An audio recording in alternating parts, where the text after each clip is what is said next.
खबर दमोह से है, जहां ट्रेनों में दुआएं देकर यात्रियों के जेब से पैसे निकलवाने में माहिर किन्नर जल्द ही नगरपालिका के बकायेदारों से टैक्स वसूलते दिखेंगे। राजस्व वसूल में कर्मचारियों की उदासीनता को देखते हुए नगरपालिका यह नई कवायद करने जा रहा। दरअसल राजस्व अमले की कमी और उदासीनता से जूझने के बाद अब विभाग महिला वर्ग, दिव्यांगजन और थर्ड जेंडर यानी किन्नरों पर अपना भरोसा जता रहा है, जो नगरपालिका के कई आधारभूत व्यवस्थाओं को देखरेख की जिम्मेदारी उठाएगा। सब कुछ ठीक रहा तो अगले 1-2 माह में शहर में किन्नर टीम राजस्व वसूलेगी। शहरी क्षेत्र में 40 करोड़ से अधिक टैक्स बकाया है। नगरपालिका इससे किन्नरों को समाज से जोड़ने के साथ राजस्व वसूली बढ़ाने का प्रयास कर रहा। नगरपालिका अपने 39 वार्डों में बकायेदारों के साथ ही टैक्स वसूली इन्हीं से कराएगी। 10 के समूह वाली टीम में अब तक 9 किन्नर चिन्हित भी हो चुके हैं। इन्हें राजस्व वसूली के लिए पालिका मानदेय व वसूली में प्रतिशत के आधार पर भुगतान करेगी।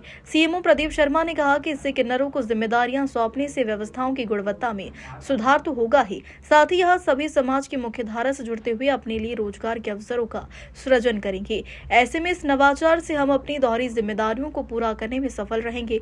नगरपालिका के इस नवाचार में महिला वर्ग सहित दिव्यांगजन और थर्ड जेंडर जिन व्यवस्थाओं को संभालेंगी, उसमें राजस्व वसूली सहित सफाई, शौचालय, आश्रय स्थल, कैंटीन और पार्कों की देखरेख शामिल है। देखिए, राजस्व वसूली जिस संबंध में आप जानना चाह रहे हैं वो है एसएचजी के थ्रू हम एक सिर्फ राजस्व वसूली ही नहीं, बाकी सभी जो काम है नगर पालिका के, चाहे वो उद्यानों का रखरखाव हो या फिर जो हमारे सीटीपीटी या टॉयलेट्स बने हुए हैं उनका मेंटेनेंस का हो, आश्रय स्थल संचालन और उसका मेंटेनेंस हो, इन सभी में हम एसएचजी को इन्वॉल्व कर रहे हैं। उन्हीं एसएचजीज में से एक है दिव्यांगों का एसएचजी, जो हम आश्रय स्थल और कैंटीन चलाने के लिए कोशिश कर रहे हैं कि उनका उपयोग करें।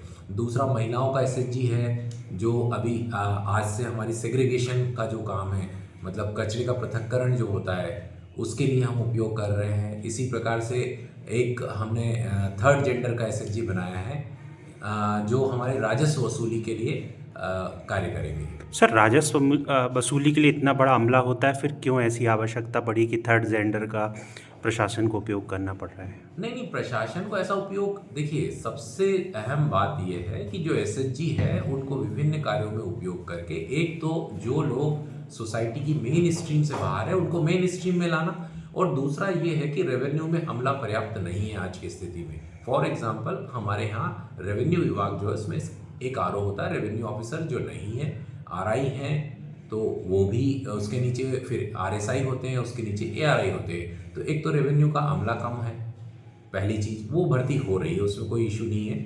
लेकिन दूसरा ये है कि जो एसएचजी है उनका उद्देश्य यही बनाया गया था कि वो मेन स्ट्रीम में जुड़े, उनको कोई रोजगार मिले। तो ये कवायद है उनको रोजगार प्रदान करने की, उनको मेन स्ट्रीम से जोड़ने की। सर, कुछ समय पूर्व आपने जो राजस्व में कुछ कमियां बताते हुए पदस्थ कर्मचारियों को मूल प्रभार में जाने के लिए भी आदेश जारी किए थे। क्या समस्या उस समय आ रही थी?